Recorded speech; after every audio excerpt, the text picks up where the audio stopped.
कौन कहे तेरी महिमा, कौन कहे तेरी माया, कौन कहे तेरी महिमा, कौन कहे तेरी माया। किसी ने है परमेश्वर तेरा,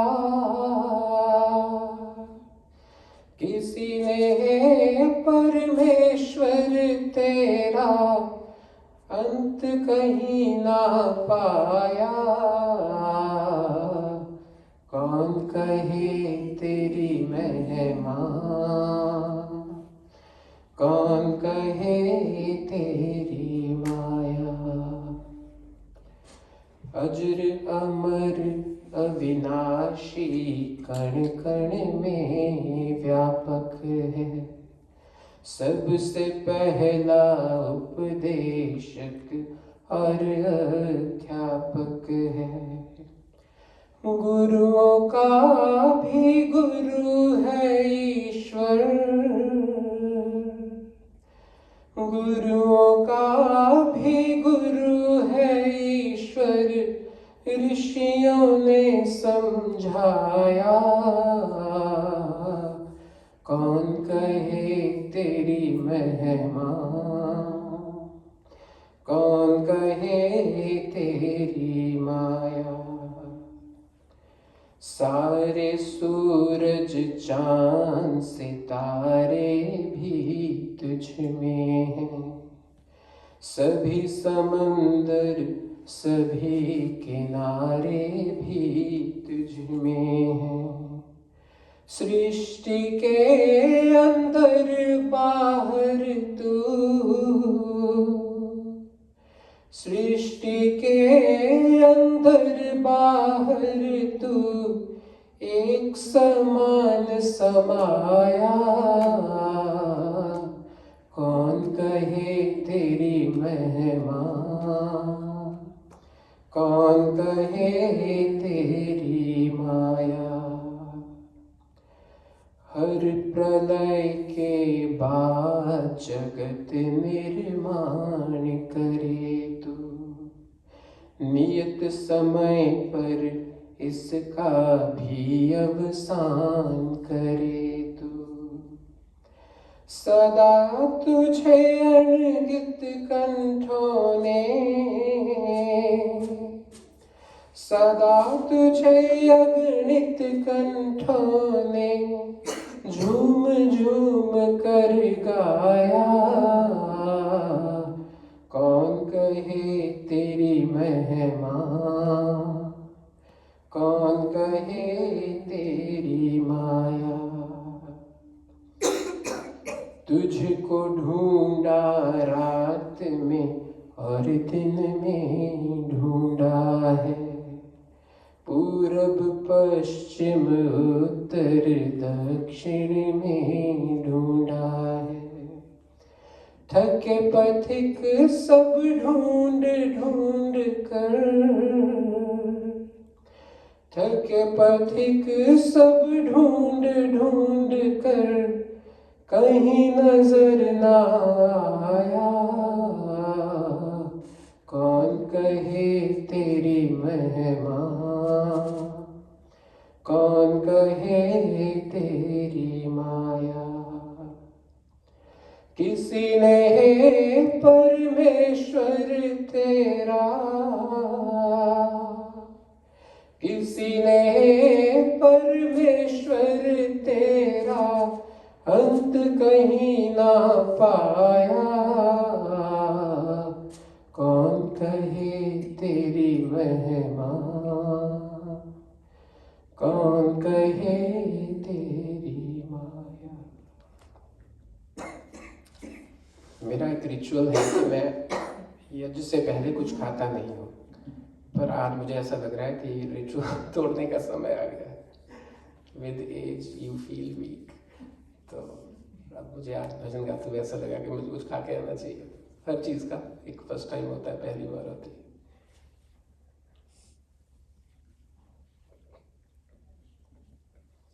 2014 में मैंने और निवेदिता जी ने एक दिन ऐसे ही बात कर रहे थे हम, तो हमने एक दूसरे को कहा कि हम एक दिन अपनी स्पिरिचुअल जर्नी शुरू करेंगे।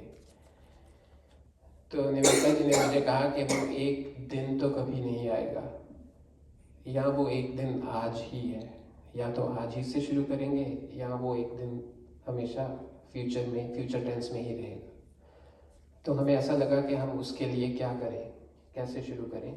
तो हमने सोचा कि हम हर वर्ष गर्मियों में 6-7 हफ्ते के लिए इंडिया जाएंगे।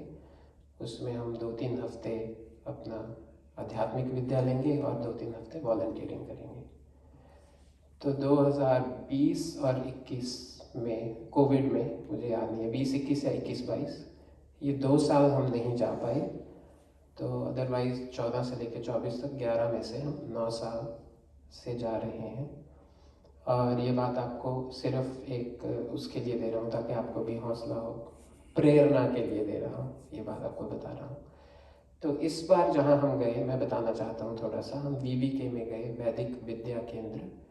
वो पौंडीचेरी के पास एक छोटा सा गांव है, मुझे गांव का नाम याद नहीं है, 15 किलोमीटर, कालापेट। तो वहाँ पर उन्होंने बनाया है। तो हम कहाँ जाते हैं, जहाँ जिनसे हम पढ़ते हैं, जहाँ हमारे टीचर होते हैं। तो पिछले साल हमारे टीचर उड़ीसा में थे तो हम वहाँ चले गए, इस साल वो इस आश्रम में थे तो हम यहाँ चले गए। तो वहाँ जाके हमें एक बहुत अच्छी चीज़ देखने को मिली कि हमने इतना हाई टेक, इतना अच्छा 7 स्टार आश्रम अपनी लाइफ में पहली बार देखा। तो वहाँ पे उन्होंने, जैसे हमारे टोरंटो डाउनटाउन में स्टूडियो अपार्टमेंट्स होते हैं, खैर यहाँ तो 365 स्क्वायर फीट से शुरू होते हैं, लेकिन वो 500 स्क्वायर फीट का था। तो वहाँ पे kitchen, washroom, balcony, central AC और बहुत अच्छा IKEA का फर्नीचर, बिल्कुल हाई एंड, और बिल्कुल लिफ्ट्स लगी हुई हैं। आपको ज़रूर मैं उसका लिंक भेजूँगा, आप उसको देखें। और उससे भी अच्छी बात लगी कि जो उसको चला रहे हैं वो IIM अहमदाबाद से उन्होंने अपनी मास्टर्स MBA करके, डिलॉयट में 10 साल काम करके, तो उन्होंने मुझे कहा कि मुझे इस जीवन में जितना चाहिए था उतना मैं कमा चुका हूँ, अब मुझे और नहीं कमाना, क्योंकि उसके बाद ये सारा वेस्टेज है। क्योंकि एक तो ब्रेक इवन पॉइंट आता है, कुछ बहुत ज्ञानी लोग उस पॉइंट को पकड़ लेते हैं, कुछ अज्ञानी मृत्यु तक लगे रहते हैं इकट्ठा करने में। तो मुझे लगता है वो ज्ञानी हैं, उन्होंने उसको पकड़ लिया कि मुझे अब और नहीं चाहिए। और उनका छोटा भाई, he is chartered accountant, he is also MBA from IIM Ahmedabad, IIM Bangalore or something, I'm not sure which IIM. But IIM is the most prestigious Indian management institute. IIT and IIM are the only institutes who don't need to do credential assessments when they come to United States or America or Canada.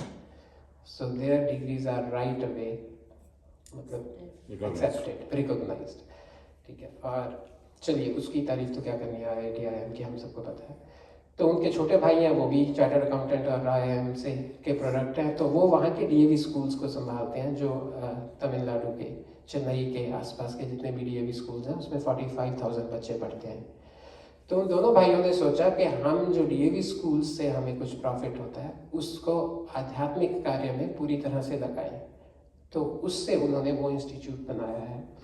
उसमें उन्होंने पहले जगह खरीदी, फिर if I talk in terms of dollars, so they spent around $12 million उसकी construction में, around $12 million लगा उनका। और उसमें उन्होंने एक छोटा सा गुरुकुल बनाया है जिसमें आर्ष विद्या, पूरा व्याकरण, निरुक्त, महाभाष्य, निघंटु, उपनिषद, दर्शन, वेद पढ़ाए जाएंगे बच्चों को।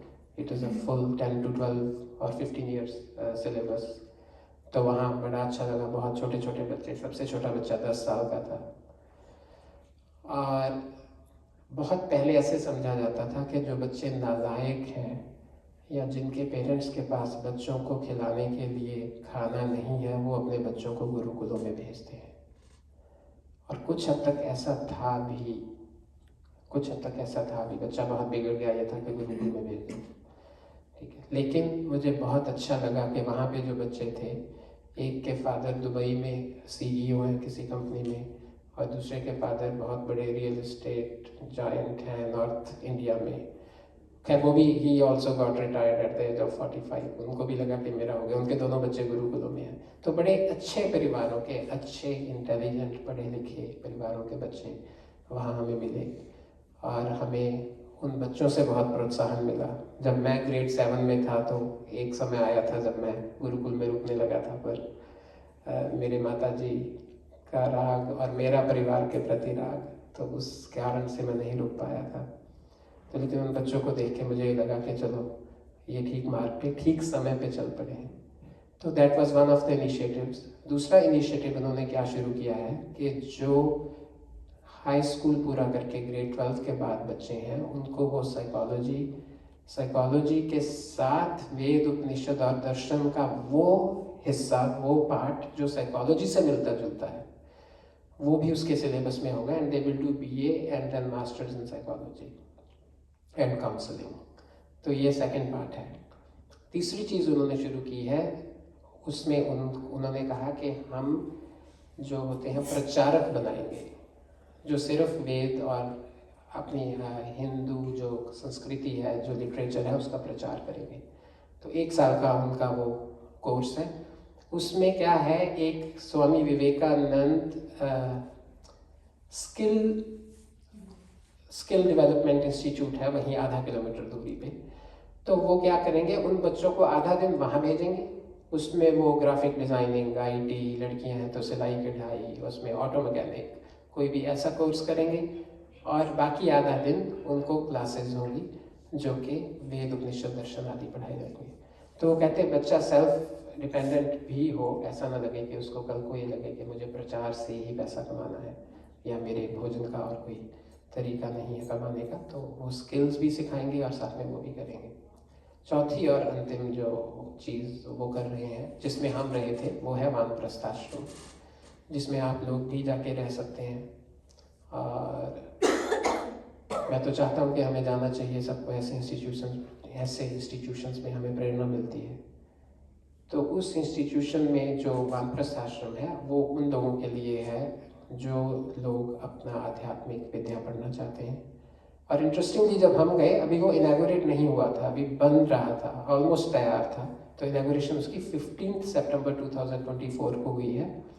एंड वो इतने एनर्जेटिक और इतने, जो उनके संचालक हैं पीयूष आर्य, और उन्होंने कहा कि हम इसका जो इनैगोरेशन है ये 1 साल चलाएंगे। हम हर 15 दिन बाद 3-4 दिन का कोई कार्यक्रम करेंगे। ये अगले अगस्त सितंबर तक चलेगा, 2025 तक। तो बहुत उसके लिए ऑर्गेनाइज करना पड़ता है, बहुत मैनेज करना पड़ता है, वो सब वो कर रहे हैं। तो उसके अलावा उन्होंने एक और चीज़ कही कि आजकल जो IT के बच्चे हैं या जो वर्क फ्रॉम होम वाले बच्चे हैं, अगर वो भी कुछ आध्यात्मिक रुचि रखते हैं, हम उनको रूम रेंट पे देंगे। वो यहाँ से काम करें, लेकिन उनके लिए कुछ नियम उनको पालन करना पड़ेगा। सुबह एक्सरसाइज की, योगा की क्लास में आना पड़ेगा, आसन प्राणायाम की कक्षा में आना पड़ेगा, यज्ञ अटेंड करना पड़ेगा, शाम को भोजन के बाद जो मंत्र पाठ होता है उसमें आना पड़ेगा। बस इतना ही है, वो कोई खास बात नहीं है। आधा पौना घंटा यज्ञ होता है, आधा घंटा शाम को, और दिन में अपना जॉब करो। और आपको सब्सिडाइज्ड, बहुत ही ज़्यादा सब्सिडाइज्ड, अगर मैं कहूँ कैनेडियन डॉलर्स में 3 टाइम का खाना, दूध, और believe me better than core downtown Toronto condor से बेटर कमरा, per month $200, 200 Canadian dollars per month, including food and residence। तो मैं आपसे शेयर करना चाहता था, मुझे लगा कि हमारे लिए भी एक बहुत बड़ी बात थी, क्योंकि I will be turning 49 in this December. और मुझे याद नहीं है कब से, मुझे शायद इसका अभी का जितना था, मैं जब से मेरे पिताजी मुझे आश्रमों में ले जा रहे हैं, जब से मैंने होश संभाला है, तो हम ऐसे आश्रमों में भी गए हैं जहाँ जब हमने सुबह कहा कि कहाँ नहाएं, तो उन्होंने कहा ये पीछे जो वो जा रहा है, नहर बोलते हैं नदी का, चल के इसमें छलांग मारो और बाहर आ जाओ, स्नान हो गया। तो हमने कहा क्या खाएं, वो कहते जो बना लोगे वही खा लेना, ठीक है ना। यहाँ गांव में चलते हैं, गांव में तुम नहीं जाना चाहते तो हमारे ब्रह्मचारी जाएंगे, वो जो लेके आएंगे उसमें जो तुम सबको मिलेगा, उसमें जो आपका हिस्सा मिलेगा वो भी खा लेना। और सोए कहाँ, तो वो इतना हार्ड होता था कि आपको समझ नहीं आता था, आप चेंज करते रहते थे, कभी ज़मीन पे, कभी तख्त पे, कभी ज़मीन के, कौन सा सॉफ्टवेयर है दोनों में से। तो ऐसे स्थानों पे भी गए हैं। और लाइट तो बहुत दूर की बात है, लाइट तो होती नहीं थी, और अगर होती थी तो टोटल एक बल्ब होता था शाम को, उस पर भी बारिश के दिनों में बहुत सारे कीट पतंगे आते थे और वैसे ही बच्चों को डर लगता है उनसे। तो इसलिए मुझे अच्छा लगा कि एक भारत में आर्य समाज ने, एक वेदों को मानने वाले इंस्टीट्यूशन ने एक बहुत अच्छा इनिशिएटिव लिया है। जब हम दूसरे धर्मों को या हिंदुओं में भी हम अन्य जो क्या कहूँ सब सेक्ट है उनको देखते हैं कि वो बहुत पॉश तरीके से, बहुत अच्छे तरीके से केटर कर रहे हैं लोगों को और अपनी बात को बता रहे हैं। तो मुझे अच्छा लगा कि बीबीके का ये प्रयास, और आपको भी अच्छा लगेगा। उनकी बहुत अच्छी बिल्डिंग्स हैं, उन्होंने बिल्डिंग्स के टॉप, रूफ टॉप पे बच्चों के लिए क्रिकेट का प्रॉपर सेटअप और सॉकर का और इस तरह का बना रखा है। So it's really good. मैं आपसे शेयर करना चाहता था, मुझे लगा कि ज़रूरी है। और दूसरी चीज़ कि जब भी हम इंडिया जाते हैं तो जो लोग यहाँ पे आते हैं उन सब से हम रिक्वेस्ट करते हैं कि हमें कुछ ना कुछ डोनेशन दीजिए, क्योंकि हम वहाँ पे गौशाला में अपने गुरुओं को जिनसे पढ़ते हैं, ब्रह्मचारियों को स्पॉन्सर करने की कोशिश करते हैं। कुछ ब्रह्मचारी ऐसे होते हैं जो लो सोशो इकोनॉमिक फैमिलीज से होते हैं, और कई तरह के काम होते हैं, तो हमेशा एक प्रयास रहता है, तो आप सभी लोग हेल्प भी करते हैं। तो उसमें से एक छोटी सी मैं चीज़, वो भी प्रेरणा के लिए आप सबके साथ शेयर करना चाहूँगा कि दीपक भैया और स्वाति जी ने भी कुछ डोनेशन दिए थे, तो उसमें से मैं ये छपा के लाया हूँ इस बार। तो उस डोनेशन में से हालांकि निवेदिता और हमें ये था कि जब हम यहाँ पे यज्ञ करते हैं तो हम कभी कुछ किताब खोलते हैं, कभी फिर जो यज्ञ प्रार्थना उसके लिए सबको अलग से एक पेज देते हैं, फिर जो सृष्ट कृत्य मंत्र है वो नहीं है, और ये इसको मैं और इलेबोरेट, आप सबके पास है कि आपने वापस कर दिया? वापस कर दिया।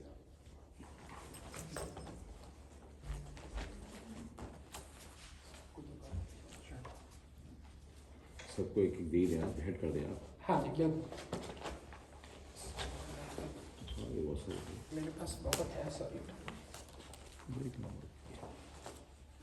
यहाँ रखे थे बाहर बहुत सारे। कहाँ रखे?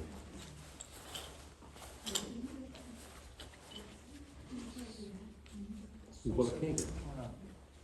ऊपर ऊपर टेबल पे उधर सामने वो ऊपर रखें क्या? वो बहुत सारे उनको उठा लीजिए। ठीक। मेरे बहुत।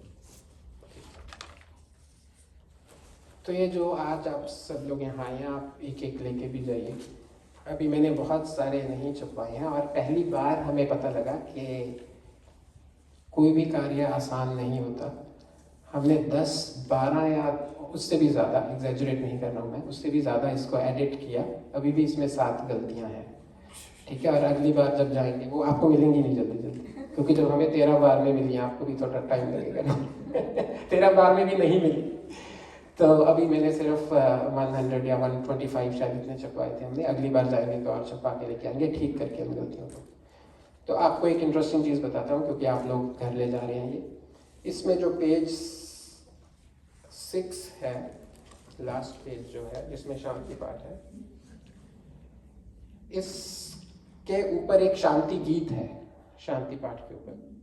तो ये शांति गीत इस शांति पाठ की ही हिंदी ट्रांसलेशन है। आपको अच्छा लगेगा कि आपको शांति पाठ का मीनिंग पता लग गया। और ये बहुत सुंदर गाते होते थे स्वामी दीक्षानंद जी, और कभी आपको ये भी सुनाएंगे, ये भजन भी बहुत अच्छा भजन है। तो हम इसी को फॉलो करेंगे। और इसमें अगर आप पेज 5 पे जाएं, यज्ञ प्रार्थना से पहले अथ प्रार्थना करते हैं, ये भी बहुत इंपॉर्टेंट मंत्र है। ये भी हम अगली बार से या उससे अगली बार से इंक्लूड करेंगे अपने मीनिंग बताएंगे। इसमें भी है वो भी जो आप कह रहे हो, ओम तेजोसी तेजोमयी देहि वीर्यमसि वीर्यमयी देहि, ये सभी भी हैं, उन्हीं की एक्सटेंशन है। ये पूरा पैकेज ये है। हम उसमें से कुछ पढ़ते थे पहले 5-6, तो अब ये पूरे के पूरे हैं। तो इसमें और चेंजेस और बेटरमेंट होती रहेंगी। पर आपका बहुत बहुत धन्यवाद, आपके क्या बोलते हैं सहयोग से ये छपी, और हम और भी इनको और ठीक करके और छापेंगे आगे। चलिए अब हम अपने टॉपिक की ओर बढ़ते हैं, जो हमारा टॉपिक चल रहा था। कुछ लोग मुझे लगता है नए हैं, या कुछ लोग बहुत देर बाद, नया तो कोई नहीं है, कुछ लोग देर बाद आए नया तो कोई नहीं है यहाँ पे। तो हमने जब ये शुरू किया था, मुझे लगता है चौथा या पांचवा सेशन है हमारा इस साल का। हाँ जी, पांचवा। पांचवा। तो हमने कुछ 25 क्वेश्चंस लिए थे, जिन क्वेश्चंस को हम क्वेश्चंस के आंसर हम ढूंढ रहे हैं। तो हाँ जी, तो मैं क्वेश्चन के लिए अपना फ़ोन यूज़ कर रहा हूँ। मैं 13th क्वेश्चन पढ़ना चाह रहा हूँ। 12 क्वेश्चन हमने कर लिए थे, और 13th क्वेश्चन जो है वो क्वेश्चन पढ़ के फिर हम उस पर विचार करेंगे। तो आने से पहले जब मैं तैयारी कर रहा था 13th क्वेश्चन की, तो मुझे पता लगा कि ये गलत स्थान पे आ गया ये क्वेश्चन, क्योंकि बड़ा टफ है। अच्छा। फिर मुझे ये भी लगा कि टफ को एस्केप भी नहीं करना चाहिए, है ना। टफ को एस्केप करना तो हमें सिखाया नहीं है वैदिक धर्म में। तो इसलिए मैं भी कोशिश करूँगा, आप भी कोशिश करना। मेरे लिए भी टफ है, और आपके लिए भी हो सकता है थोड़ा सा टफ हो, पर हमारे लिए ये बहुत महत्वपूर्ण और बहुत इम्पोर्टेंट सब्जेक्ट है। 13th क्वेश्चन ये है कि इस संसार में 2 प्रकार के व्यक्ति हैं, एक है भोगी, एक है योगी। इस कमरे में सारे हैं भोगी, योगी कोई नहीं है।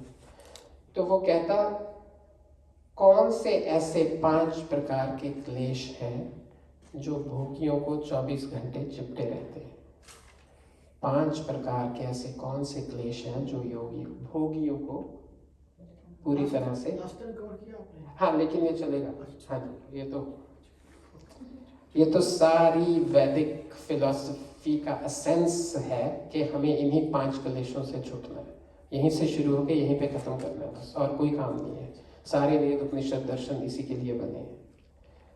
और इसी क्वेश्चन का सेकंड पार्ट है, उन क्लेशों का कारण क्या है और उनकी अवस्थाएं कौन सी हैं, उन क्लेशों की कौन कौन सी स्टेजेस हैं। तो ये हम जानने का प्रयास करेंगे। इस क्वेश्चन का जो आंसर है वो एज इज योग दर्शन में, योग दर्शन के दूसरे पाद में है, 3 से लेकर 9वें सूत्र तक। तो मैं चाहता हूँ कि एटलीस्ट हमें, वैसे तो मौका नहीं मिलता स्पेशली कनाडा में, आप मेरे अगर पीछे बोले तो अच्छा लगेगा, हम पहले उन सूत्रों को पढ़ लेते हैं एक बार संस्कृत में। तो वो जो 5 क्लेश हैं उनके नाम है, पहले मैं पूरा बोलता हूँ फिर एक एक बोलेंगे। अविद्या, अस्मिता, राग, द्वेष, अभिनिवेश, 5 क्लेश।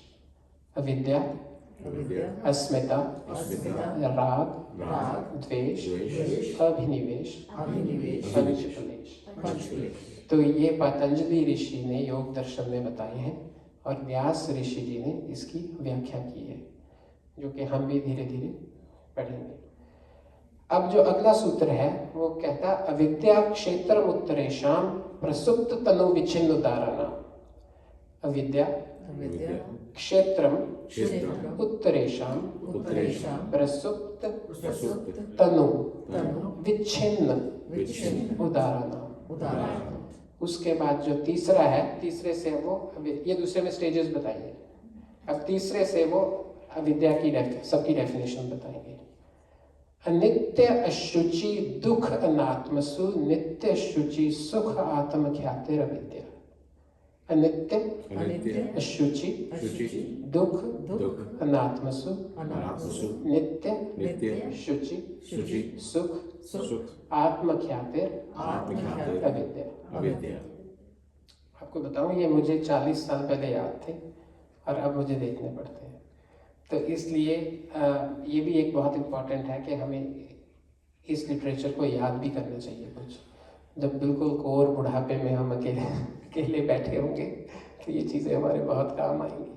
जब कोई काम नहीं आएगा, अपने बच्चे काम नहीं आएंगे, अपना पैसा काम नहीं आएगा। मुझे वो स्टीव जॉब्स के इंटरव्यू का वो हिस्सा कभी नहीं भूलता, जब वो अपनी लास्ट स्टेज ऑफ लाइफ में थे, कैंसर था उनको, and he was hardly 40 to 42 kgs। तो किसी जर्नलिस्ट ने उनसे पूछा कि is your money giving you happiness? तो वो कहता, I do have $18 billion and whenever I think about it, it does not give me any happiness. ठीक है, तो हमें दूसरों से सीखना चाहिए। तो चौथा जो है अविद्या के बाद अगला है अस्मिता की डेफिनेशन। दृक् दर्शन शक्तयो एक तानता इव अस्मिता। दृक् दर्शन शक्तयो एक तानता इव अस्मिता। उसके बाद अगला है राग की डेफिनेशन। सुख अनुशयी रागः। सुख अनुशयी रागः। आगे द्वेष की डेफिनेशन। दुख अनुशयी द्वेषः। दुख अनुशयी द्वेषः। आगे है अभिनिवेश की डेफिनेशन। स्वरसवाही विदुषो अपि तथा रूढ़ो अभिनिवेशः। स्वरसवाही विदुषो अपि तथा रूढ़ो अभिनिवेशः। तो ये 7 हो गए 3rd से लेके 9th तक। ये हम करेंगे आज तो बिल्कुल नहीं होंगे, जितने होंगे हमें करना भी क्या है और यही करना है, इन्हीं को समझना है, सीखना है। और मैं चाहता हूँ कि ये 7 हम सब याद कर लें। इतना मुश्किल नहीं है, बहुत ज़्यादा सिस्टमेटिक है। कहाँ से मिलेगी? ये मैं आपको लिख के ग्रुप में डाल दूँगा, ठीक है? ग्रुप में फ़ोटो भेज दूँगा और कोशिश करिए। अब हम छोटे तो हैं नहीं तो मैं बोलता अगली बार इनाम देंगे अगर कोई सुनाएगा तो। मिलता है। लेकिन आप कोशिश कीजिए। और आज आपका जन्मदिन है, आपको भी जाने से पहले एक व्रत लेना है, आपके पास टाइम है, आप सोचते रहिए। अगर नहीं भी है तो अभी यहीं फोकस कीजिए, कल तक बता देना। और अगर उसमें हेल्प चाहिए होगी तो हम हेल्प भी कर देंगे। आपने एक संकल्प दिलवाया ना मेरे को। कौन सा? आपने बोला संकल्प करती हूँ। हाँ, तो वो आप मंत्र याद रखिए, वो भी बहुत बड़ा संकल्प है। और मैं चाहता हूँ कि पहले भी मैंने कहा है, चाहे आकांक्षा है, अंशु दीदी है, आप है, आप लोग दैनिक यज्ञ यहाँ पे मतलब आप करवाया करिए। ये भी आप तीनों एक संकल्प लें आज कि चलो अक्टूबर वाला नहीं लेकिन उससे अगले वाला। 60 दिन बहुत है यज्ञ सीखने के लिए। और आप लोग कितने बार कर चुके हैं, ठीक है? तो आप लोग यजमान बना करिए, नहीं पुरोहित बना करिए और यज्ञ कराया करिए। पुरोहित का अर्थ आपको सबको पता है? हाँ, परहित करने वाला, जो यजमान का हित करने के लिए बैठता है। तो आपका एक निष्काम कर्म हो जाएगा फ्री में, ठीक है ना? ज़्यादा जोर भी नहीं लगेगा और एक पुण्य का काम भी हो जाएगा। आप सबको यज्ञ करवाना आना चाहिए। और साथ में मैं बैठा रहूँगा, मैं मंत्र साथ में पढ़ता रहूँगा आपके उसके लिए। पहले 1 2 3 बार आप तीनों ये काम सीरियसली कीजिए। ये भी एक व्रत आपको लेना चाहिए। चलिए, अविद्या अस्मिता राग द्वेष अभिनिवेश पंच कलेशा। तो इस सूत्र को तो यहीं छोड़ते हैं क्योंकि इसकी सारी व्याख्या, मुझे थोड़ा पीछे होना पड़ेगा, इसकी सारी व्याख्या आगे इनका वो आएगा, मतलब डेफिनेशंस आएंगी ही, तो कोई प्रॉब्लम नहीं है। इधर शिफ्ट करेंगे? नहीं, सेम है नहीं, उधर तो दूर नहीं है, शिफ्ट करना है अगर तो।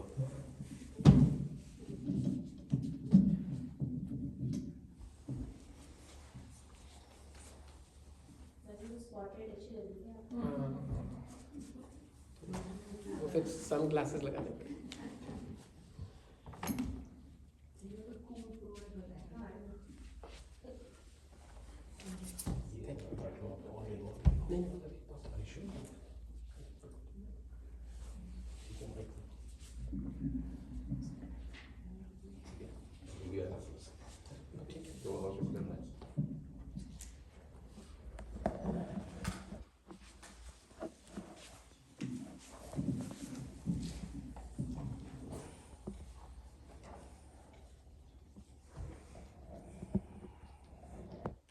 विद्या, अस्मिता, राग, द्वेष, अभिनिवेश, ये 5 है। ये तो याद करके ही जाइए। राग द्वेष तो है ही हम सबको अच्छी तरह है भी है और पता भी है, याद भी है। अविद्या भी इजी है याद करना। अस्मिता और अभिनिवेश यही दोनों टफ है, बस यही शब्द याद करने हैं 2 आज। तो मुझे भी थोड़ा सा सरप्राइज हुआ था जब मैंने पहली बार पढ़ा था ये। तो ऋषि ने क्या किया, पहले स्टेजेस की बात की है इनकी। पहले इनकी डेफिनेशन नहीं बताई, जो इनकी स्टेजेस हैं, 4 स्टेजेस में रहते हैं ये सारे क्लेश हम सब में कूट के भरे हुए हैं, मतलब अच्छी तरह से। और ये 4 स्टेजेस में रहते हैं हमारे में, कभी एक में, कभी दूसरी में, तीसरी में, चौथी में। तो पहले इनकी डेफिनेशन बताने से पहले ऋषि ने इनकी स्टेजेस बतानी ज़रूरी समझी। तो कोई रीज़न होगा तो हम भी पहले स्टेजेस को ही डिस्कस करेंगे। तो उससे पहले ऋषि ने भूमिका में ये कहा कि ये जो क्लेश है यही हमें सकाम कर्म करने की ओर प्रेरित करते हैं। इन अदर वर्ड्स, ये क्लेश हमें वो कर्म करवाते हैं जो कर्म हमारे दुख का कारण बनते हैं। यही क्लेश है जिनके कारण हम वो कर्म करते हैं जिससे हमें दोबारा जन्म लेना पड़ता है। और जब मैं दोबारा जन्म लेना पड़ता है कहता हूँ तो बहुत बार हम ये इमेजिन करते हैं कि मनुष्य का, ठीक है ना, दोबारा जन्म लेना पड़ता है का मतलब अलग अलग योनियों में। और ये बड़ा एट लेंथ इस बार डिस्कस हुआ स्वामी जी से। वो कहते हैं ऐसा बहुत ही रेयर मनुष्य है जो अगली बार ही दोबारा मनुष्य बन के आ जाए। अच्छा। मतलब ऐसा हो सकता है पूरे नॉर्थ अमेरिका में एक भी ना हो, मतलब इतना रेयर है, ठीक है। तो इसलिए कहीं हम इस गलतफहमी में ना रहें कि मैंने 2-4 अच्छे काम कर दिए, मैं शायद दोबारा मनुष्य बन के पैदा हूँ। बहुत काम है उसका। अगर आप मुझे कहेंगे कि थोड़ा और लॉजिकली समझाओ तो मैं लॉजिक दे देता हूँ, आपको पसंद आएगा। लॉजिक ये है कि हम अब मनुष्य हैं ना, तो जिन अच्छे कर्मों की वजह से हम अब मनुष्य हैं उनके बदले में तो हमें ये मिल चुका, तो वो तो हमारे अकाउंट में से डेबिट हो गया ना। अगर हमने 70 अच्छे कर्म किए थे उसके बदले में हमें ये मनुष्य जन्म मिला तो वो 70 तो 0 हो गए। और जो बाकी के पाप किए थे जिनकी वजह से हमें आने वाली निकृष्ट योनियों में जाना है वो बैलेंस वैसे ही पड़ा है। चलो मेरा एग्जाम्पल लेते हैं। मान लीजिए एक घोड़े का, एक गाय का, एक चिड़िया का और एक मनुष्य का, ये 4 थे। इन 4 में से मनुष्य में बन गया इस बार क्योंकि ये सबसे ज़्यादा थे। 50+% अगर हो तो ईश्वर मनुष्य बना देता है, तो वो तो ख़त्म हो गए। अब जो बाकी 45 पड़े थे, मान लो 55 मनुष्य के थे, 45 बाकी थे, उसमें से मान लो 20 घोड़े के हैं, ठीक है, 15 गाय के हैं, कितने हो गए 35, 10 चिड़िया के 10। अब वो तो तीनों पड़े हैं। और ये तो मैंने बहुत सिंप्लीफाइड कर दिया आपके लिए। 84 लाख योनियाँ हैं और अनगिनत कर्म है। अनगिनत नहीं मतलब बहुत ज़्यादा, गिने तो जा सकते हैं, ईश्वर तो गिनता है। They are not infinite, they are finite. तो अब मनुष्य का बैलेंस में 0 लेके मनुष्य बन गया। अब मेरा बाकी सारे बैलेंस में खूब पड़े हैं, इधर 0 है। अब आप सोच लीजिए इसको 0 से फिर फर्स्ट लाने के लिए क्या नहीं करना पड़ेगा कि मनुष्य बना जाए दोबारा। तो जानवर है जैसे और जीव है, वो क्या बैड काम कर सकते हैं? बहुत अच्छा क्वेश्चन पूछा इन्होंने पूछा है कि जैसे मनुष्य तो अच्छा करता है बुरा करता है, और जानवरों में भी क्या अच्छा बुरा। तो इसका क्विकली आंसर ये है, अदरवाइज टॉपिक ये लंबा हो जाएगा। जो मनुष्य योनि है ये कर्म योनि है प्लस भोग योनि है। मनुष्य योनि को जो ईश्वर ने बनाया है वो कर्म योनि भी है, भोग योनि भी है। कर्म योनि का मतलब मनुष्य को कर्म करने की स्वतंत्रता दी है, और मनुष्य के कर्म काउंट होते हैं, मनुष्य के कर्म कैटेगराइज होते हैं, मनुष्य के कर्मों के आधार पर अन्य योनियां मिलती हैं। लेकिन मनुष्य की योनि भोग योनि भी है। पिछले जन्म में किए हुए कर्मों के फलस्वरूप जो हमें ये जाति आयु भोग मिलता है, इसलिए इसको भोग योनि भी कहा गया है। इनका क्वेश्चन ये है कि जानवरों में क्या है। जानवरों को, अन्य योनियों को केवल भोग योनि ही कहा गया है, वो कर्म योनि नहीं है। हमने शायद पहले कहा था अच्छा कुत्ता बुरा कुत्ता कुछ नहीं होता, कुत्ता कुत्ता होता है। कुत्ता भोग योनि है। वो अपने, इसको इंग्लिश में जो मैंने बहुत सिंपलेस्ट टर्म ढूंढी है वो लिखी है इम्प्रिजनमेंट ऑफ सोल। आप ऐसे याद रखो, भोग योनि का क्या अर्थ है? Imprisonment of soul. Soul has been given a very inferior body so that it cannot function up to its full potential। आपको पता है जो आत्मा है, जो हम चेतन आत्मा है, हम बिना टूल्स के कुछ नहीं कर सकते, कुछ नहीं कर सकते। मतलब बेहोश पड़ी रहती है आत्मा, हम बिना शरीर के कुछ नहीं कर सकते। और जितने भी शरीर हैं इनमें से सबसे सुपीरियर शरीर में बताइए कौन सा है?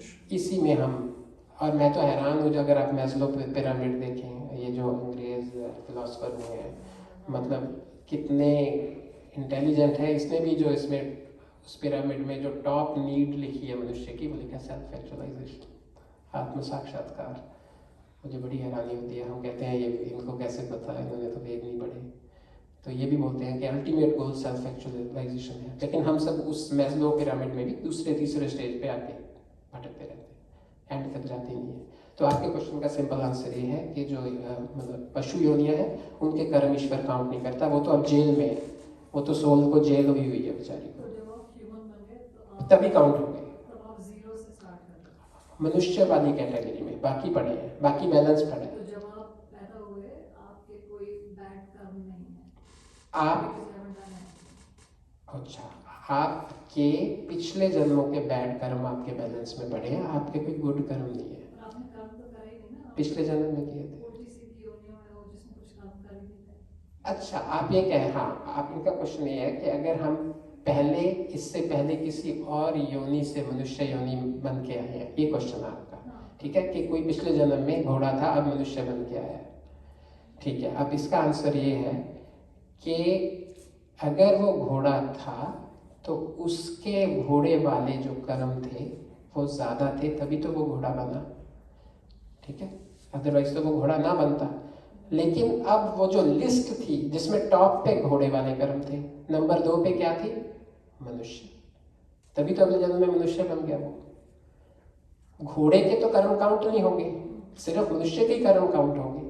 मनुष्य के कर्म काउंट होके जो भी लिस्ट बनी, चलो मान लीजिए, मुझे लीजिए कि मैंने जो भी कर्म किए घोड़े के सबसे ज़्यादा हो गए, जब मैं मरूंगा तो अगले जन्म में मैं घोड़ा बन गया। उसके बाद दूसरे पे मनुष्य थे मान लो, तो फिर मैं दोबारा मनुष्य बन गया। लेकिन तीसरे, चौथे, 5वें, 6वें, 7वें, 8वें, 9वें, 10वें पे भी तो थे, वो सारे तो चल रहे हैं। घोड़े का कट गया, 0 हो गया, मनुष्य बन गया, मनुष्य का भी 0 हो गया, लेकिन अन्य कितनी योनियां पड़ी हैं अभी, वो सारे तो हैं। तो इसलिए मनुष्य बनना सबसे रिस्की अफेयर है, सबसे ज़्यादा डेंजरस सिचुएशन है ये, क्योंकि इसमें आपके पास आपके पॉजिटिव कर्म कट गए, उसके फलस्वरूप आपको जब महीने बाद तनख्वाह मिलती है वो पिछले 30 दिन काम करने की मिलती है ना, उसके बाद तो आप जाके नहीं बोल सकते कि और दो। वो कहेंगे 30 दिन खत्म हो गए तेरे, जितने भी तूने 8 इंटू 5 इंटू 4 हफ्ते काम किया था उसकी हमने तुझे पे दे दिए, अब वो नहीं गिनेंगे, इतने गिने जाएंगे दोबारा। तो आपको क्या करना पड़ेगा? दोबारा काम करना पड़ेगा। तो ये याद रखिए। आप कुछ पूछ रहे? मेरा क्वेश्चन ये था कि उसी से रिलेटेड है कि 55% was human, so you got human. After that 20 was horse, 10 was cow, and then 5 was stuff. So you got all those done. Let's say you got all those done.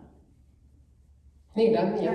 पहले 55 आपने human की कर ली, अब उस human में आपके अच्छा फिर से एक्यूमुलेट क्यों करूंगा? अब इसमें मैं फिर कर्मा, इसको बोलते हैं कर्माशय, जो शब्द है कर्माशय। मतलब मैं घोड़े वाले अगर 15-20 भी और कर लूंगा, पहली 25 है वो, तो मेरे चांसेस ऑलमोस्ट होने उसी के हैं। जो भी सेकंड होगा ना मनुष्य के बाद, बहुत ज़्यादा चांसेस होते हैं उसके, बहुत ज़्यादा। उसके 2 कारण हैं।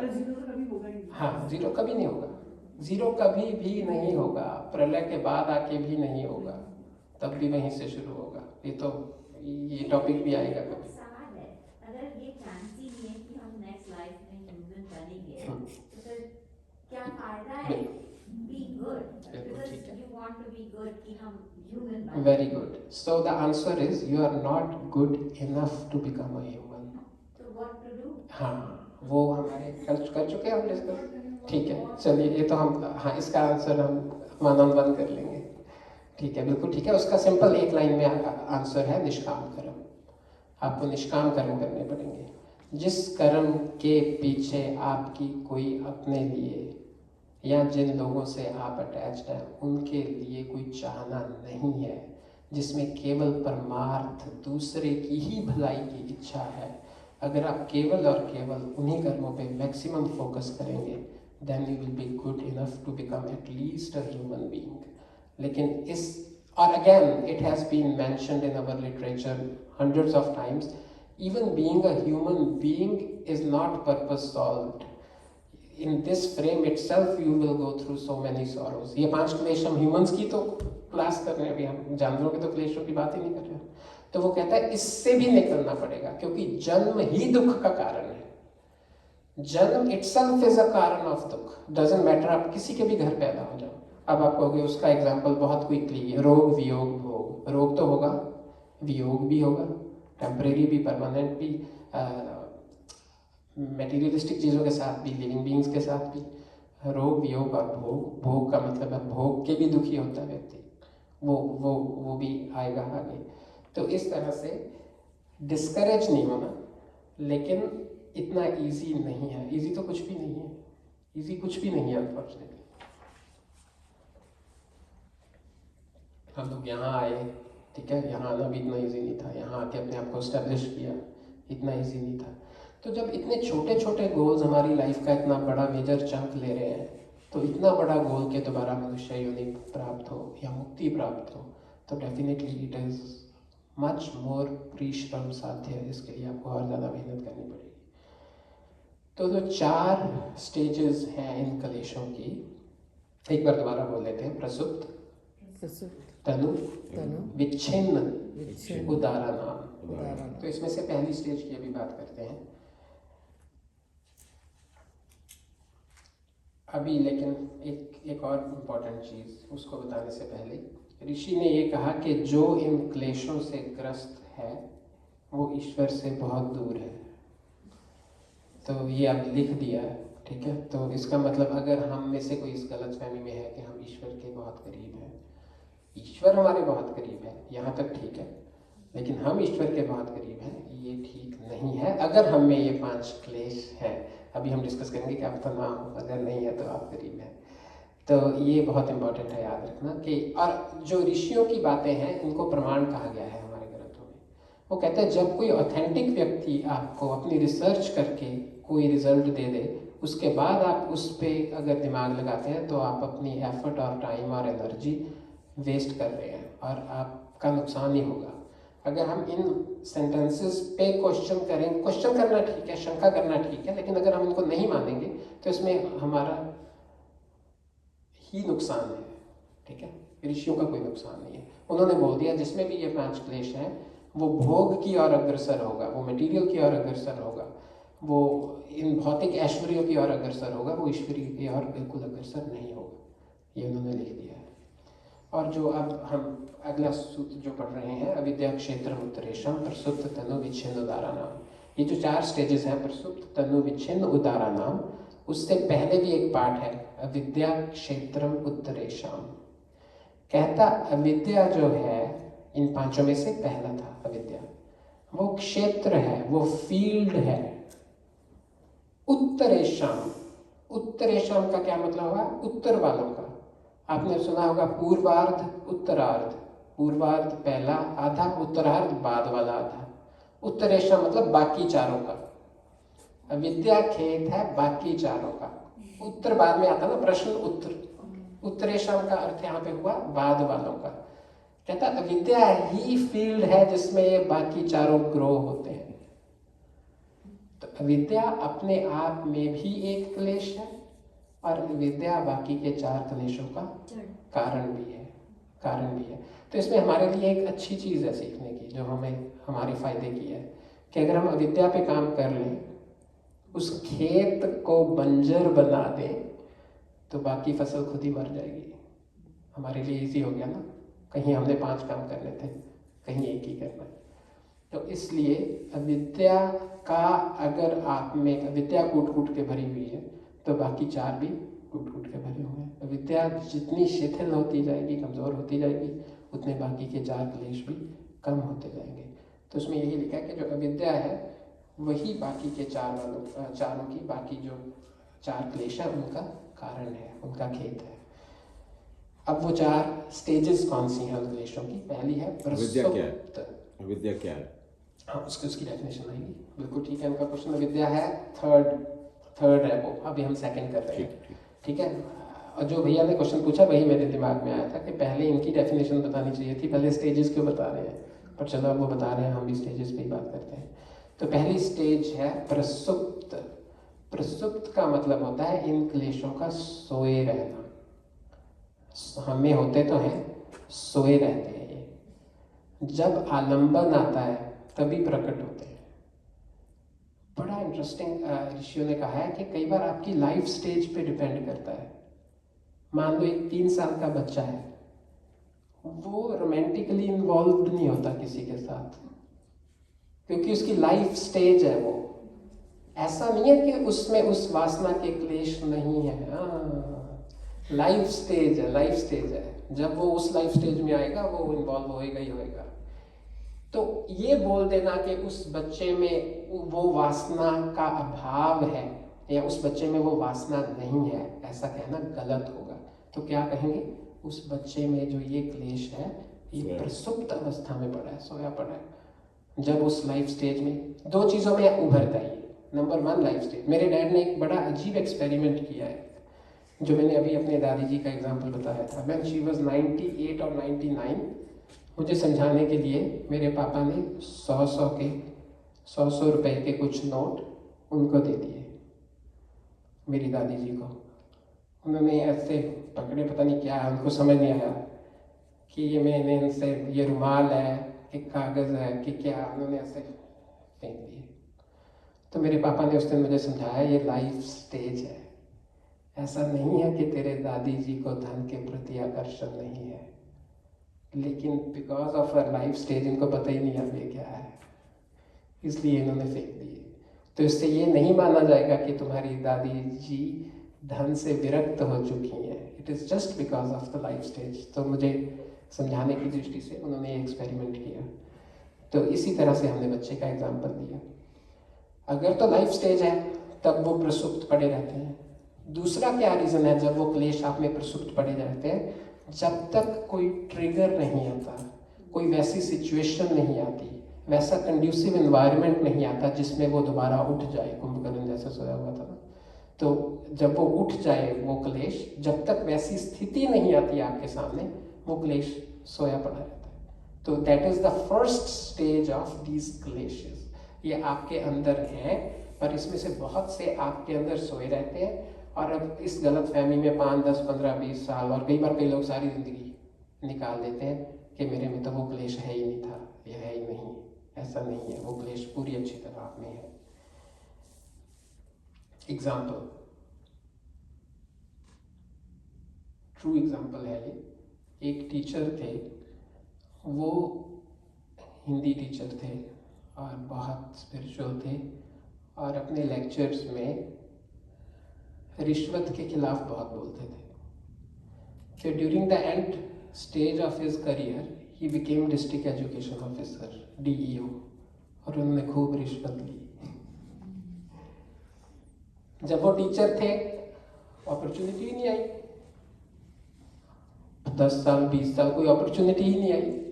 और जो उन्होंने अच्छा पढ़ रखा था, सुन रखा था, वो वही बोलते थे, वही बताते थे।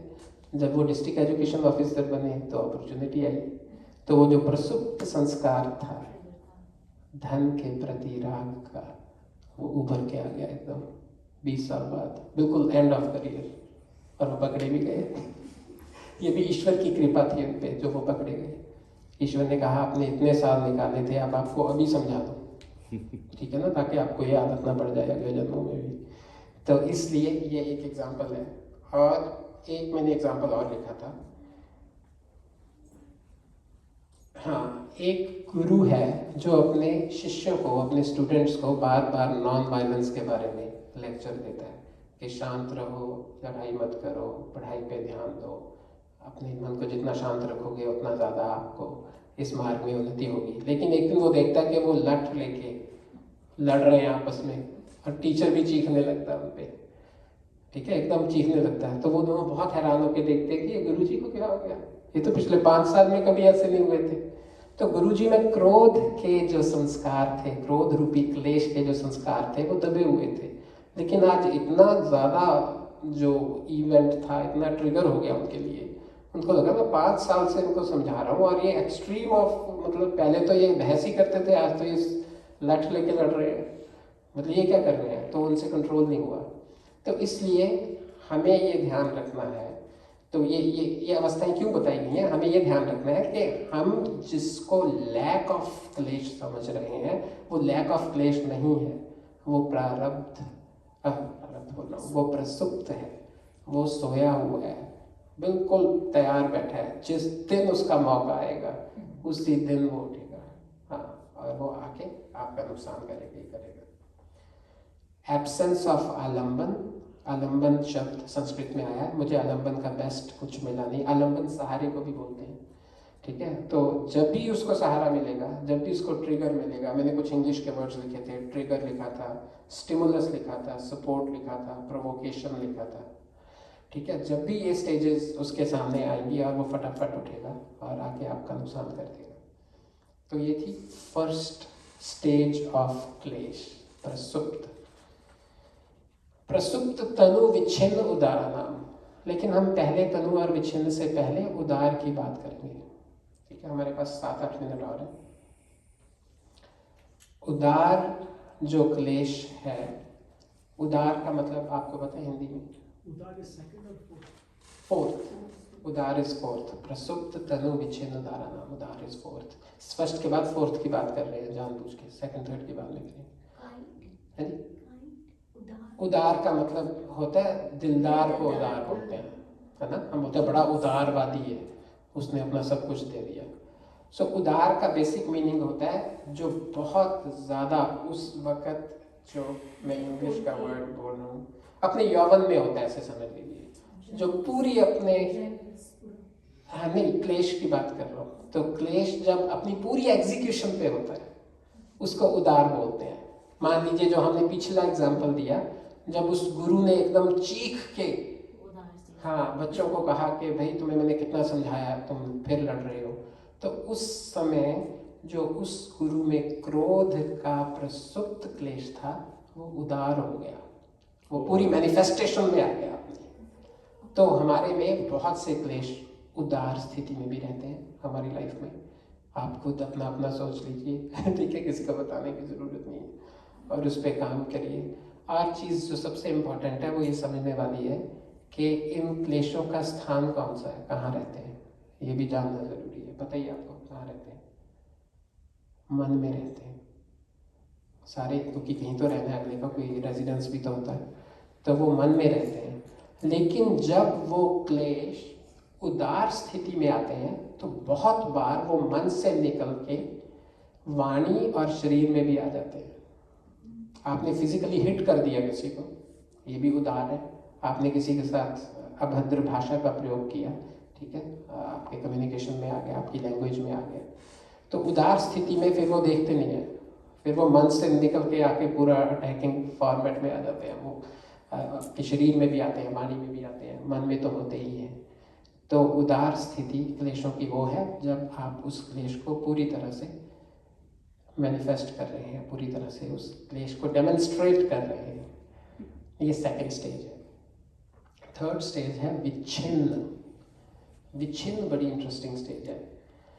विच्छिन्न का अर्थ आप ये लीजिए कि वो जैसे विच्छिन्न होता है छुपा हुआ, दीवार के पीछे टेम्परेरीली छुपा हुआ है वो क्लेश।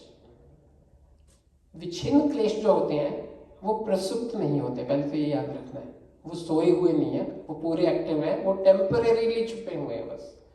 जब उनकी बारी आएगी आ जाएंगे, जब उनकी बारी चली जाएगी फिर छुप जाएंगे। अब मैं थोड़ा एलेबोरेट करता हूँ विच्छिन्न को, कंफ्यूजिंग है, ध्यान से सुनिएगा, बहुत इंपॉर्टेंट है। राग एक क्लेश है। राग को बोलते हैं अनहेल्दी अटैचमेंट, बहुत सिंपल भाषा में।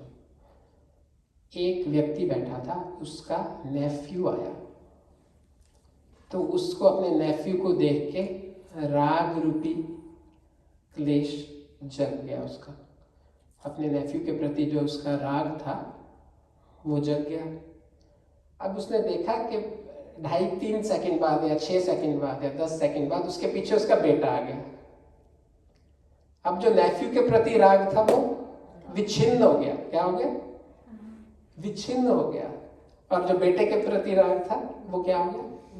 उदार हो गया। अब समझ आ रहा होगा आपको थोड़ा थोड़ा।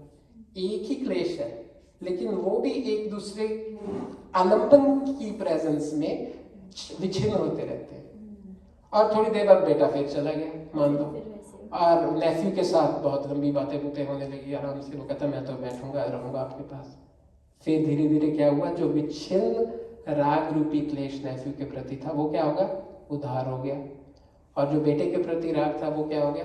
विच्छिन्न हो गया। क्योंकि एक कहावत है ना कि अगर आप आंखों से परे हो तो क्या क्या from sight out of sight out of sight out of mind, तो फिर हो गया। तो ये विच्छिन्न क्लेश है। विच्छिन्न क्लेश एक ही क्लेश था, इसमें क्लेश एक ही था राग सेम, लेकिन आलंबन बदलने से वो छुप गया आ गया, छुप गया आ गया। एक तो ये स्टेज है इसकी।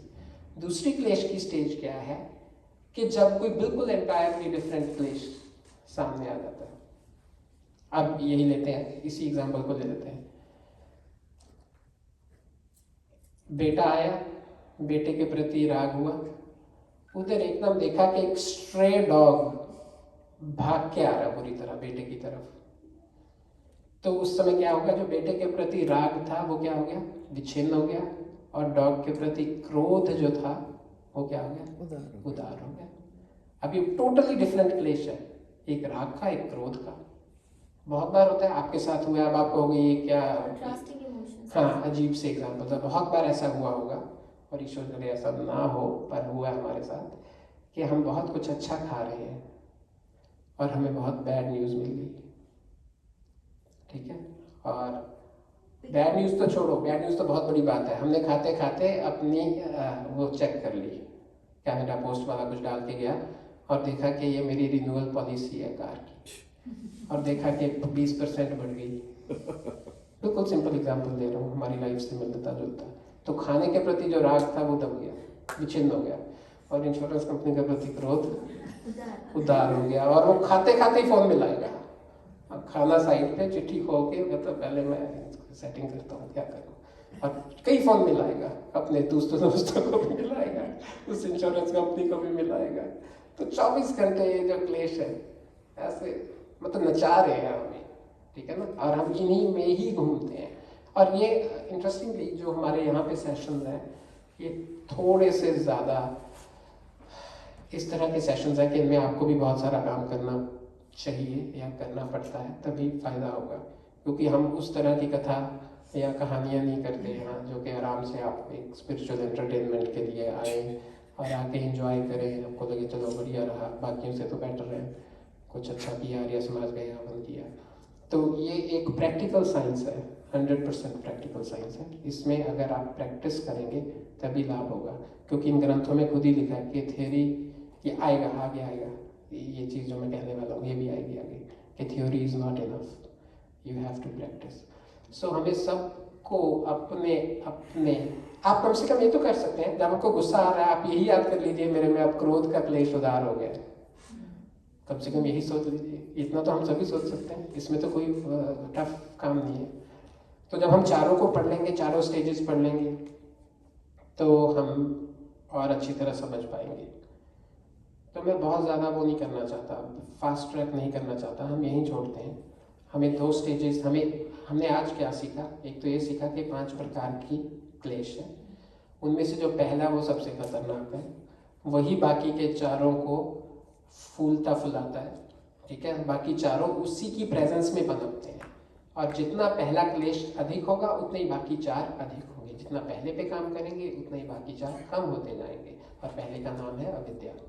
अविद्या, अस्मिता, राग, द्वेष, अभिनिवेश, ये 5 क्लेश हैं जो हर भोगी को 24 घंटे सताते रहते हैं, कई बार तो नींद में भी सताते रहते हैं, ठीक है। और ये क्लेश जो हैं, इनका जो दूसरा सूत्र हमने पढ़ा था, अविद्या क्षेत्रम उत्तरेशम प्रसुप्त तनु विच्छिन्नतारणम, जो अविद्या है यही क्षेत्र है इनका, यही इनका फील्ड है जिसमें ये पैदा होते हैं। और इनकी 4 स्टेजेस हैं, पहली है प्रसुप्त, दूसरी है तनु, तीसरी है विच्छिन्न, चौथी है उद्धार। जो आज हमने पढ़ा है, दिस इज बेस्ड ऑन योग दर्शन एंड टू सम एक्सटेंट सांख्य दर्शन। सांख्य दर्शन और योग दर्शन आपस में क्या बोलते हैं, सामान्य, हाँ, कॉम्प्लीमेंट्री ग्रंथ है, ठीक है। तो और ये ग्रंथ डेफिनेटली वेदों पे आधारित है। तो हम कुछ भी ऐसा नहीं पढ़ेंगे जो वेदों पे आधारित नहीं होगा, क्योंकि हमने अभी बोला था जो बोले सो है सत्य सनातन वैदिक धर्म की जय। तो हम वैदिक धर्म में जो बातें बताई हैं वही पढ़ेंगे, वही सीखेंगे। तो हम इसको यहीं छोड़ते हैं, आप आगे का तनु भी एक बार ब्रीफ में बता दो, वो पूरा हो जाएगा।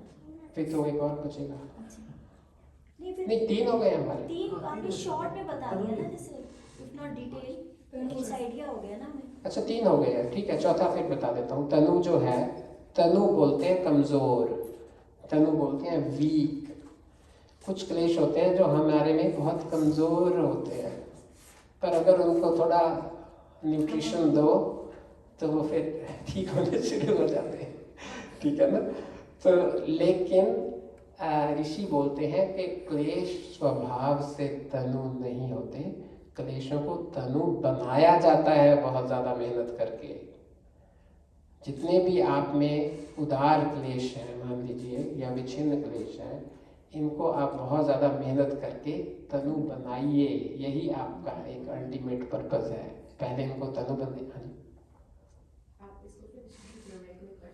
हाँ नहीं, मैं तनु के बारे में फिर आगे बहुत लंबा चलेगा, नहीं इतनी इन्होंने डेफिनेशन पूछी थी, हमने बता दिया। तनु इज जो क्लेश बहुत वीक होते हैं, आप में कमज़ोर होते हैं, पर एग्जिस्ट वो भी करते हैं, वो just they are looking for an opportunity to grow. कहीं से भी, जैसे अमर बेल सुना आपने, हाँ, वो किसी पेड़ पे चढ़ जाती है और धीरे धीरे वो पेड़ पूरा सूख जाता है और बेल हरी हो जाती है, और फिर देखती है आसपास कोई और पेड़ है, धीरे धीरे उस पर जाना शुरू हो जाती है। तो ये तनु है, ये बस अपॉर्चुनिटी ढूंढते हैं, लेकिन है खत्म नहीं हुए, मरे नहीं। पर्सनैलिटी ट्रेट्स किसी में ज़्यादा, किसी में वही चीज़ तनु है, किसी में वही चीज़ उदार है। हाँ बिल्कुल, हाँ, आप में क्रोध उदार हो सकता है और मेरे में तनु हो सकता है, और वाइस वर्सा। मेरे में क्रोध बहुत उदार हो सकता है, आप में तनु हो सकता है, लेकिन आप में क्रोध तनु है, इसका अर्थ ये नहीं कि आपको कभी क्रोध नहीं आएगा।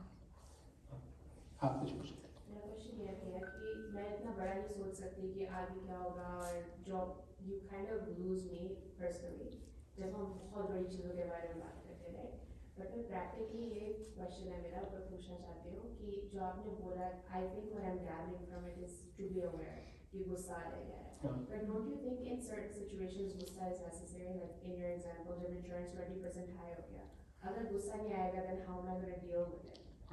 अगर मैं ऐसे, like I don't think we are like yogi stage की एवरीथिंग इज यू नो क्या बोलते हैं, like there is a word, no, like you can just be Equanimous.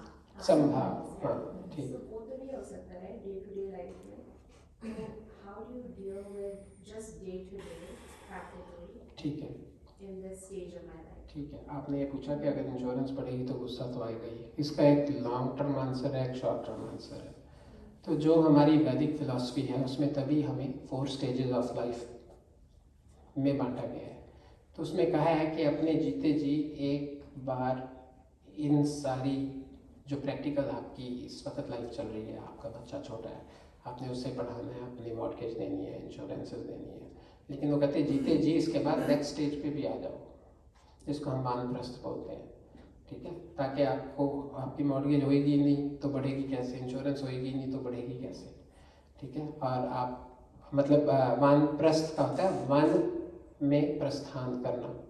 One में प्रस्थान करने का मतलब है कि जब आप ये सोचते हो कि जो मेरा इस लाइफ में मिनिमम रिक्वायर्ड टारगेट्स थे मैंने पूरे कर लिए, अब मैं अपने परलोक के बारे में, जिसको हम बोल रहे थे, जिसको आप बोल रहे थे कि मनुष्य बनना तो बहुत मुश्किल है, तो कुछ वो भी तो कर लूँ कि मनुष्य बन जाऊँ। इंश्योरेंस वालों से लड़ के मनुष्य कैसे बनूंगी, ठीक है। ये तो हो गया आपके क्वेश्चन का वो वाला आंसर जो अभी आपको नहीं चाहिए, ठीक है। अभी आपको ये चाहिए, उसका सिंपल आंसर ये है, वो मार्क ट्वेन की एक हमने सेइंग बहुत फेमस है, आप गूगल कर लेना, मार्क ट्वेन एंगर। तो उसमें लिखा है anger is the acid which harms the vessel more in which it is stored than the vessel on which it is poured. तो आपको जब आपने देखा 20% बढ़ के आया है तो बहुत अलग अलग रिएक्शंस देखने को मिलते हैं। कई लोग उस चिट्ठी को ऐसे देख के खाना एंजॉय करेंगे, उसको पता है मुझे ये काम करना है, ठीक है, मेरे पास 6 अक्टूबर तक का या 6 नवंबर तक का टाइम है, हाँ वो पूरा एंजॉय करेंगे। And I have seen those people, बल्कि कई तो ऐसे उनको याद कराना पड़ता है। उनकी वाइफ या हस्बैंड कहते हैं हफ्ता हो गया, आप कह रहे थे कि इंश्योरेंस बढ़ गया, आपने कुछ किया? कहते नहीं, तो 1 महीना और पड़ा, बहुत टाइम है, देख लेंगे। तो आपको धीरे, क्योंकि अगेन मैं खुद, अगेन हम सब एक ही हैं इस कमरे में जो बैठे हैं, सारे भोगी कैटेगरी के लोग हैं। तो मैं जब ऐसे क्लेशों से तड़पता हूँ, जूझता हूँ, ठीक है, तो मैं बार बार यही होमवर्क अपने आप पे करता हूँ, ठीक है, कि ये इनसे निकलना है, इनसे निकलना है। तो वो भी आएगा आगे कि धीरे धीरे कैसे निकलना है। ये तो बहुत हमने ब्रीफली डिस्कस किया कि उस चीज़ की जितनी हैसियत है उसको वहीं तक अगर हम रखते हैं ना, तो हमें उस लेवल का क्रोध नहीं आता। ठीक है, जब हम उसको इतना बड़ा अपने मन में मल्टीप्लाई कर लेते हैं तब हमें क्रोध आता है। और कई बार ये भी होता है कि आप रिजॉल्व करना चाहते हैं, आपकी फिर भी सब कुछ करने के बाद भी 20% बढ़ेगी, जो मेरे साथ हुआ है। वो कहते हैं हम कर ही नहीं सकते कुछ, आप घर बदल लो। वो $4 लाख का प्रोजेक्ट है, ठीक है, घर बदलना will cost me $400,000, this will cost me $40, तो फिर you have to choose the lesser evil. तो देख लो, अब ये तो घर बदल लो या इस $40 में खुश रहो, क्या कर सकते हैं। तो अगर जो क्रोध है हाँ। तो नुकसान बिसाइड्स ऑल द नुकसान वो हम लोग देखते हैं कि हेल्थ का या mental, it is considered from the वैदिक थिंग पाप एज वेल, तो वो भी अपने आप में एक चीज बढ़ा रहे हैं। मतलब मैं अब इसको जन्म मरण रीजनिक के हिसाब से नहीं, जैसे आकांक्षा का एग्जांपल लो, अगर क्रोध पूर्वक ये उस लेटर को देख के क्रोधवश होके जितनी भी कम्युनिकेशन करेगी उससे भी इम्पोलाइट होगी थोड़ी सी इंश्योरेंस वालों के साथ, ठीक है, अपनी बॉडी में भी चेंजेस आएंगे जो कि नेगेटिव इमोशंस जनरेट करेंगे, जो कि हेल्थ के लिए खराब है, तो वो सारा हाँ पाप की मतलब कैटेगरी में नहीं, पर ये जिसे आएगा। क्लेश हम कहते हैं, जो भी पांचों क्लेश हैं, ये कहीं ना कहीं पाप की कैटेगरी में भी आते हैं, बिल्कुल आते है ना? बिल्कुल आते हैं। आप ऐसे मत कहिए कि ये क्लेश पाप की कैटेगरी में आते हैं, इन क्लेशों के कारण हम पाप करते हैं, ये राइट टर्मिनोलॉजी है। ये क्लेश पाप का कारण है, ये क्लेश पाप का कारण होने के कारण पुनर्जन्म का भी कारण है। और यहाँ तक लिखा है अपने ग्रंथों में, ये क्लेश इस भगवान के इस सृष्टि को बनाने का कारण है। अगर मान लीजिए इस पूरी दुनिया में किसी को कोई क्लेश ना रहे, सब मुक्त हो जाएंगे, तो सृष्टि किसके लिए बनानी है? सृष्टि तो बद्ध आत्माओं के लिए ही तो बनानी है, मुक्त के लिए तो चाहिए नहीं उसको, तो उसके मुक्त के पास तो शरीर ही नहीं है। हाँ, मैं वही सोच रही थी जो तुमने अभी एग्जाम्पल दिया था कि वो स्वामी जी 5 साल से पढ़ा रहे थे कि क्रोध नहीं करना है, और फिर वो शिष्य लड़े तो वो उन्होंने अपना आपा खो दिया। बट क्रोध एक एक्सप्रेशन भी है ना। अगर वो बहुत जोरों से लड़ रहे हैं शिष्य और वो दूर से खड़े होके बेटा लड़ना नहीं है, तो वो तो मीडिएटर बन ही नहीं सकते। He has to have that expression of क्रोध। आपको याद होगा, मैं बिल्कुल समझ गया, और आचार्य ज्ञानेश्वर जी यही बात बार बार करते थे, और वो मतलब आचार्य ज्ञानेश्वर जी को यहाँ कुछ लोग जानते हैं कुछ नहीं, यहाँ भी आते थे हमारे पास रोजड़ में गुजरात में। तो वो जब हम उनसे मिलने जाते थे ना, वो अपने स्टूडेंट्स को बहुत बुरी तरह यज्ञ पे डांट देते थे, एकदम बोलते थे अब मैं तो करके भी नहीं दिखा सकता, आप लोग डर जाएंगे, कि जैसे किसी ब्रह्मचारी को कि कैसे बैठे हैं आप यहाँ, चलिए आपको यही दंड आज, आपको दोपहर का भोजन नहीं मिलेगा, निकलिए। तो हम भी ऐसे सहम जाते थे, बाकी जो दर्शक लोग हैं। फिर वो बाद में कहते थे कि भाई मैंने क्रोध नहीं किया इस पर, मुझे क्रोध नहीं आया, मेरा बीपी ठीक है, मैं बिल्कुल ठीक हूँ, मुझे कुछ नहीं हुआ, लेकिन मैंने उसको दंड देने की दृष्टि से, ताकि उसमें सुधार हो, उसको कठोर शब्दों का प्रयोग किया है सुधार की दृष्टि से। अंदर हाँ, मेरे आप कोई थर्मामीटर लगा के देख लो, मैं क्रोध की कैटेगरी में नहीं हूँ मैं, क्योंकि गुरु का कर्तव्य है शिष्य को दंड देना, तो मैंने दंड के, और वो बाकियों को भी ये बोलते थे कई बार, हाँ, और स्वामी सत्यपति जी भी ऐसे करते थे कई बार। तो क्रोध जो है सिर्फ हेयर लाइन डिफरेंस है आकांक्षा, तुम्हें उस पर काम तो करना है, उस 20% पे जो बड़ी है, लेकिन उससे सेल्फ हर्ट नहीं करना। जब हम सेल्फ हर्ट करते हैं दैट इज क्लेश, वर्ड ही क्लेश। हाँ, बस जब वो आपको खुद ही पता लग जाएगा कि कब वो चिट्ठी पढ़ के आप क्लेश कैटेगरी में आ गए हो, कब उस चिट्ठी पढ़ के आप एक रिस्पॉन्सिबल नागरिक या जो भी बोलो अवेयर कंज्यूमर हो। Either you are an aware consumer or you are someone who is self-hurting yourself. बस वही हेयर लाइन डिफरेंस है, वो उधर क्लेश की कैटेगरी में आ गया, इधर नहीं आया। ठीक है भैया, आगे का जो भी आप बताइए क्या करना है।